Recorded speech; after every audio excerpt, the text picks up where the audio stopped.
I will never take an antibiotic ever again. Not just in case, not for malaria or UTI, not for anything. And if you knew what I knew about what they do to your gut microbiome, you might think twice too. Antibiotics aren't just killing bad bacteria, they are also killing the beneficial bacteria, and that often leaves you vulnerable and immune suppressed to anything else that you might encounter. Antibiotics aren't just killing off bad bacteria, they are completely wiping out an entire ecosystem in your gut microbiome that controls your immunity, your mental health, your digestion, and so much more. I would argue that it leaves you vulnerable to chronic illness. So if you've taken them and you now struggle with bloating, fatigue, food sensitivities, any number of digestive issues, this video is for you. Today we're going to talk about what actually happens to your gut microbiome after you take antibiotics and how to really fix it. Hi everybody, my name is Selena from Wholeness Campaign. If this content resonates with you, be sure to hit that subscribe button below so that you don't miss a new video.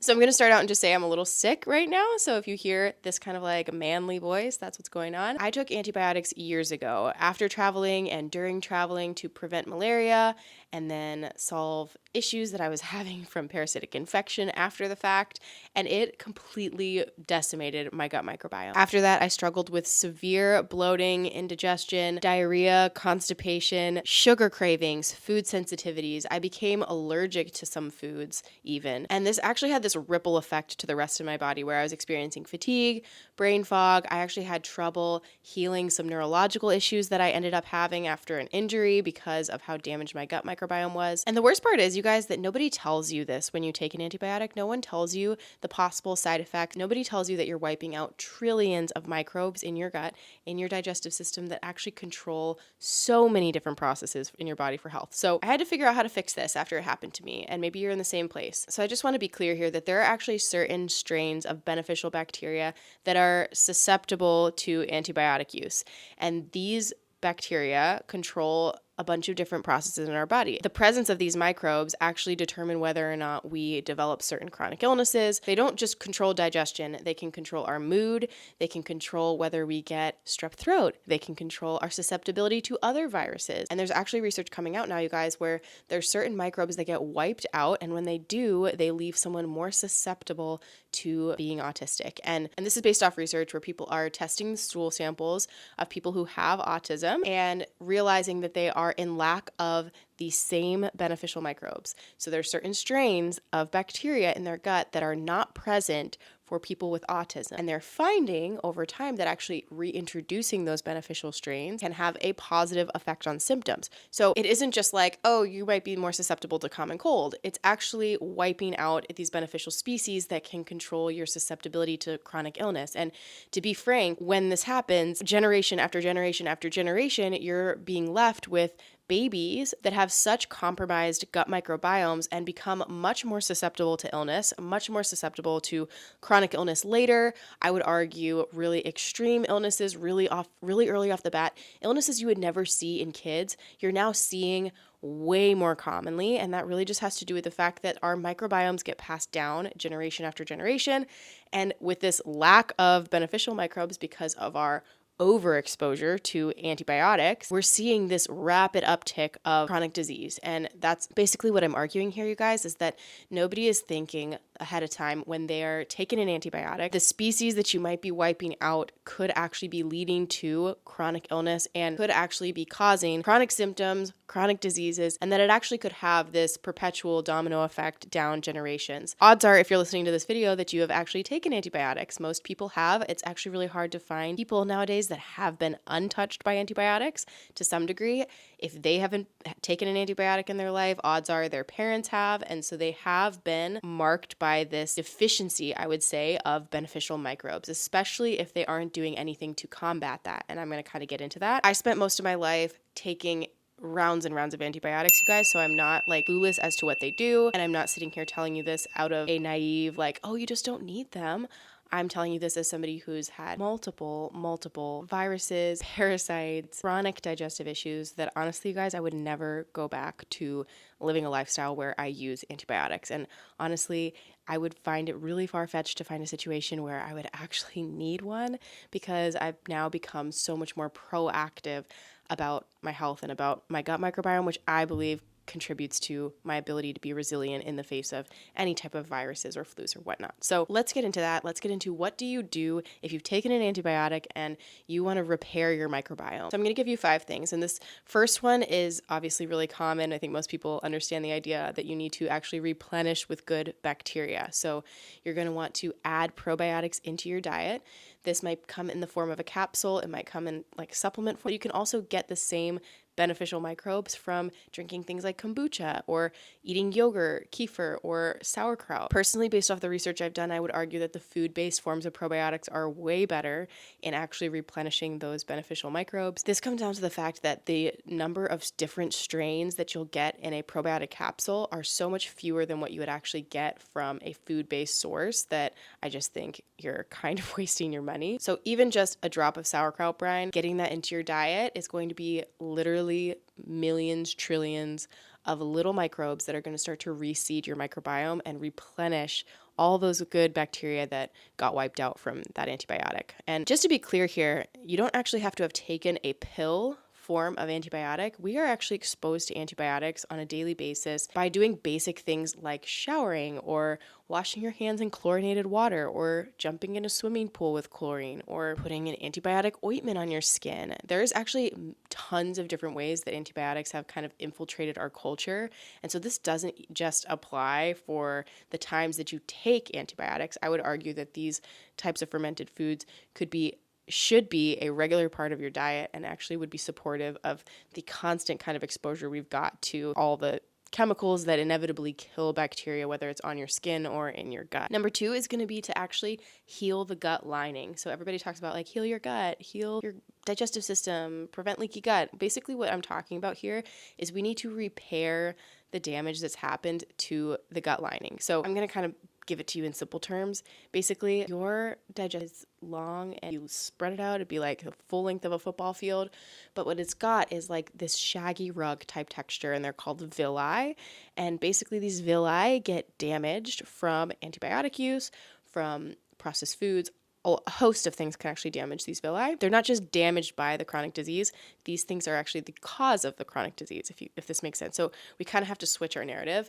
But what can happen is when these villi get damaged, they have this normal tight junction where they're non-porous. They're not going to let anything through the gut lining. What can happen is instead of being like straight up, they can get damaged, basically hinder your body's ability to absorb nutrients, which are the very thing that you need in a time of rebuilding and repair. So we want to pay attention to these villi, and also these villi, these epithelial cells right below the villi can break apart in the presence of antibiotics and cause what's known as leaky gut. Then the only thing that I know that is the most effective at healing leaky gut is meat stock. And so you're going to want to get that into your diet. I have a couple recipes up on my YouTube channel that I'll have linked in the description box below, and I'll put one up here. But the collagen, the gelatin, the amino acids are all going to act as building blocks for this tissue in the gut lining that needs to be repaired, that needs to be spackled. If you can think of it like you're spackling a wall, it's kind of like what you're going to do with meat stock. So you're going to want really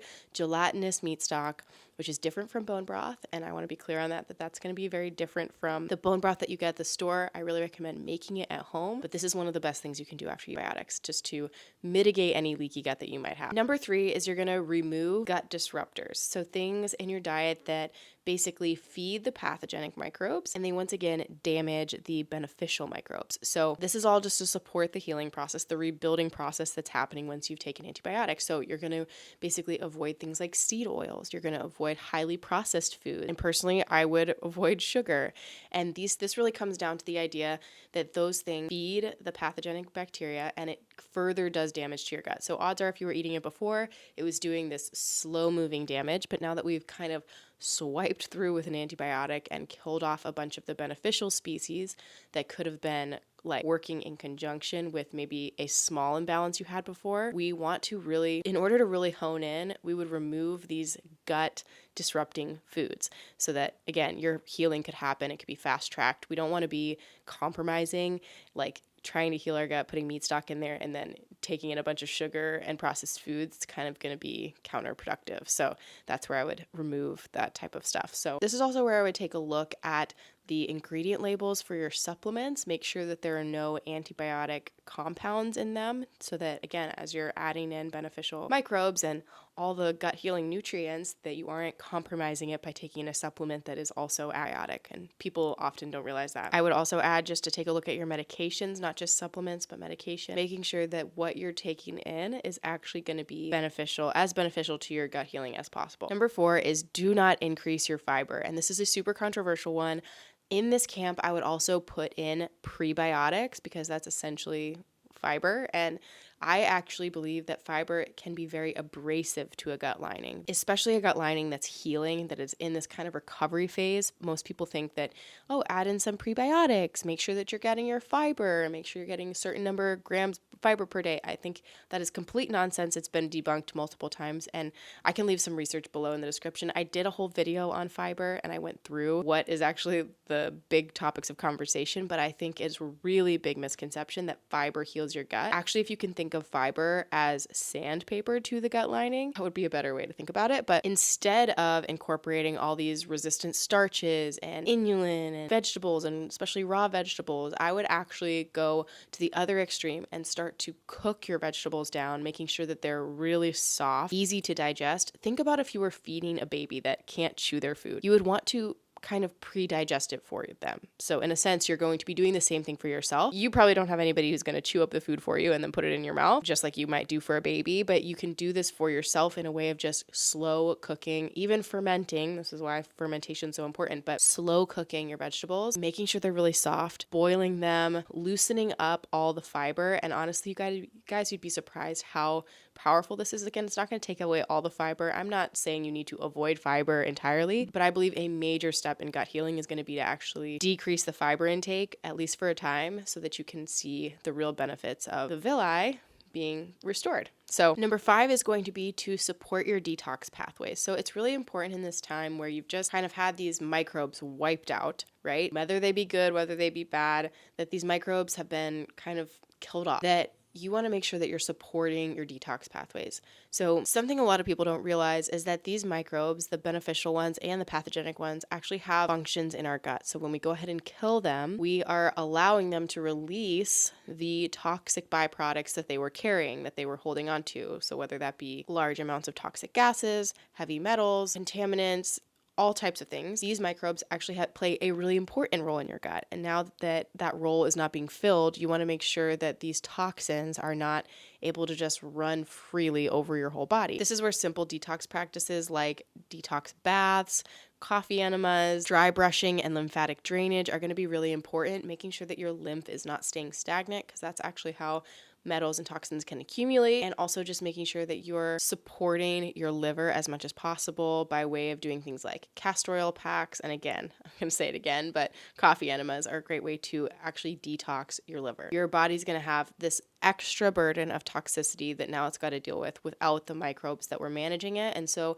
you really want to make sure that you are taking good care of yourself there. If you're struggling with gut issues after taking antibiotics, you are not alone. Doctors are handing out antibiotics like candy nowadays, and we are generations into having babies now that have completely wiped out microbiomes. And I think we have to be very intentional to actually rebuild that in order to really strengthen our immunity and get that resilience back that really comes from the microbes in our gut. So in my whole health blueprint, this is one of the key pillars that I talk about a lot, is that I want to do only natural solutions. I will never be recommending antibiotics, and I have a really strict policy on this because I believe they are directly sabotaging the health of your body in the long run. So I only do natural solutions. I do not want to compromise your health in any way, but I also want to make sure that we're not just ignoring the problems and punting things off to later. I'm definitely not a fan of that. I want to actually get to the root of your symptoms. So if this sounds like something you'd be interested in, if you are ready to get to the root of your chronic gut symptoms, get step-by-step support, my Whole Health Blueprint is a 6-month program that takes you all the way from wherever you're at with the gut issues, the bloating, the fatigue, the diarrhea, constipation, IBS, SIBO, yeast overgrowth, all of those things, to all the way to a restored microbiome. And I'm very committed to that, you guys. If you're interested, I will leave a link in the description box below to apply for the program so that you can get a truly natural option, a microbiome-friendly, ecosystem-aware process to really heal that microbiome. So if you're ready to take your first step, I really think it starts with meat stock. I'm going to leave a link right here to my meat stock video, my favorite meat stock recipe. You guys, it tastes so good. Tastes like Lipton soup. Go ahead and check it out, make it, and then let me know how it goes in the comments. Thanks for watching.